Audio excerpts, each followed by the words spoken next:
Puji Tuhan, kita jumpa lagi dalam PHP Pemberi Harapan Pasti bersama saya, Pastor Jumadis Tumeyang. Saya berharap kita semuanya masih tetap berserah dan percaya bahwa hidup di dalam Tuhan adalah hidup yang penuh dengan kemenangan. Bahwa hidup bersama dengan Tuhan adalah hidup yang memiliki perubahan demi perubahan. Bahwa hidup bersama dengan Tuhan, kita harus mengalami perubahan, terutama dalam perubahan karakter. Nah, Bapak Ibu yang dikasihi oleh Tuhan, mari kita buka sama-sama kebenaran firman Tuhan di Amsal 6 ayat 16 sampai yang ke-19. Firman Tuhan berkata, Amsal 6 ayat 16, 6 perkara ini yang dibenci Tuhan, bahkan 7 perkara yang menjadi kekejian bagi hatinya. Ayat ke-17-nya, mata sombong, lidah dusta, tangan yang menumpahkan darah orang yang tidak bersalah, hati yang membuat rencana-rencana yang jahat, kaki yang segera lari menuju kejahatan, seorang saksi dusta yang menyembur-nyemburkan kebohongan, dan yang menimbulkan pertengkaran saudara. Nah, Bapak Ibu yang dikasihi oleh Tuhan, kalau kita perhatikan ayat 16, 6 perkara ini yang dibenci Tuhan, bahkan 7 perkara ini berbicara penekanan dari yang ketujuh. Kenapa? Karena Tuhan sangat membenci sekali perkara-perkara ini. Kita perhatikan baik-baik, karakter-karakter dalam diri manusia ada semuanya di ketujuh perkara yang Amsal ucapkan. Kita lihat bersama-sama. Yang pertama adalah mata sombong, kesombongan. Kesombongan itu manusiawi sekali tapi tidak alkitabiah. Setiap manusia pasti pernah merasa sombong, atau manusia seringkali dia merasa bahwa dia hebat. Seringkali dia merasa lebih daripada yang lain. Nah, kesombongan ini ada kekejian di mata Tuhan. Mari kita memperhatikan diri kita masing-masing hari-hari ini, Bapak Ibu yang dikasihi oleh Tuhan. Dimanapun kita berada, saya percaya kesombongan itu bukan kita yang menilai, tapi orang lain yang menilai.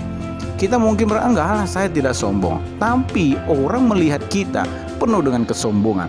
Mungkin dulu kita rendah hati karena tidak punya apa-apa, tapi begitu Tuhan memberkati, baik dalam segala hal, baik itu dalam hal finansial, dalam hal kepercayaan, kita mulai angkuh atau mulai sombong, dan kita melihat orang lain seperti tidak ada apa-apanya. Nah, ini yang menjadi kekejian bagi Tuhan, mata yang sombong. Nah, karakter yang berikutnya yang Tuhan sangat tidak suka adalah lidah dusta. Saudara, lidah dusta sama saja dengan orang yang suka berbohong. Lidah dusta berbicara orang yang suka menghambur-hamburkan perkataan yang sia-sia juga. Maksudnya sia-sia apa? Kebohongan demi kebohongan yang diucapkan. Nah, ini perkara yang sangat Tuhan benci. Berbicara tentang lidah dusta berarti berbicara tentang kebohongan. Mari kita belajar. Kalau iya, kita katakan iya, karena sisanya daripada yang si jahat. Karakter yang berikut ini adalah karakter yang sangat dibenci oleh Tuhan, yaitu lidah dusta. Mari kita belajar untuk mengatakan apapun itu walaupun sepertinya sangat berat. Kita belajar untuk menjadi orang yang jujur, memperkatakan perkataan yang jujur, perkatakan kebenaran firman Tuhan. Yang berikutnya adalah tangan yang menumpahkan darah orang yang tidak bersalah. Ini berbicara tentang kita sering kali menjatuhkan orang lain. Kalau di Amsal ini jelas bahwa tangan yang menumpahkan darah orang yang tidak bersalah berarti dia memang melakukan pembunuhan. Itu pengertiannya. Tapi di aplikasi hari-hari, kita aplikasikan dalam kehidupan kita sehari-hari, mungkin kita sering kali menjatuhkan orang-orang yang ada di sekitar kita, atau mungkin rekan bisnis kita, rekan kerja kita, atau bahkan saudara kita, atau rekan sepelayanan kita. Kita sering menjatuhkan dia di hadapan orang lain, sehingga hidupnya menjadi tidak dipandang orang lain. Nah, ini yang sangat Tuhan benci, yaitu apa? Tangan yang menumpahkan darah orang yang tidak berdosa atau tidak bersalah. Yang berikutnya adalah hati yang membuat rencana-rencana yang jahat. Kita tahu Amsal juga berkata bahwa sumber dari segala sesuatu itu dari hati kita. Apa yang keluar dari mulut kita itu berasal dari hati kita. Ini yang menjadi kekejian dengan Tuhan, yaitu apa? Hati yang membuat rencana-rencana yang jahat. Mari kita belajar apa yang kita masukkan di dalam hidup kita, itu juga yang akan keluar. Jadi belajar memasukkan hal yang baik di dalam hati kita, maka pasti yang keluar juga adalah hal-hal yang baik. Mari kita lihat apakah input dalam diri kita ini hal yang positif atau yang negatif? Kalau input yang kita masukkan di dalam diri kita adalah hal-hal yang baik, maka saya sangat percaya sekali bahwa yang keluarnya nanti adalah hal-hal yang baik. Tidak ada hal yang jahat yang kita keluarkan kalau inputnya kita, yang kita masukkan dalam hati kita adalah hal yang baik. Jadi hati yang membuat rencana-rencana jahat ini sangat-sangat luar biasa sekali karakter yang Tuhan tentang. Yang berikutnya adalah kaki yang segera lari menuju kejahatan.